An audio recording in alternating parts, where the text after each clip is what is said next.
Alright y'all, so for the lat and Teres release, we're going to grab our foam roller and we're going to lay them down. And I'm setting up the foam roller to be perpendicular with my body. So my bottom leg is straight, left knee is bent, foot is planted, and my arm is, you can either be parallel with the foam roller, 45-degree angle, all the way up, whatever feels good for you. All right.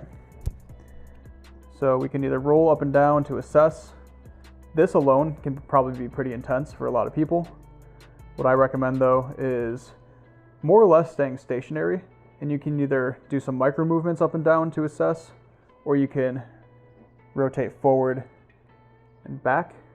And depending how far back you go, your foot can either be here, or if you want to come forward, bring that foot forward. It's going to be different for you as it is for me. So for me, my spot is roughly there. So once I'm here, I take my top hand, make a fist, and put it between my head and my neck so I can keep my neck, head, and shoulder relaxed as I breathe and allow the trigger point therapy to take place. So with each exhale, allowing the entire upper half of my body to relax. And if you want to get some myofascial release in here, you can drive into that bent knee, planted foot, and slowly roll your lats and your teres across that foam roller. This takes a little bit of balance, a little bit of strength, and just making sure that shoulder, head, and neck stay relaxed the whole time. So that's one approach to that. To hit the rear delt and start getting into the infraspinatus, we're going to bring the arm on the other side of the foam roller. And this allows you to open up a little more and hit the back of the scapula. So again, the infraspinatus and some of the teres. And find that most tender spot, plant your hips, and relax into it. Or drive into that planted foot and do some slow, deep passes over this area.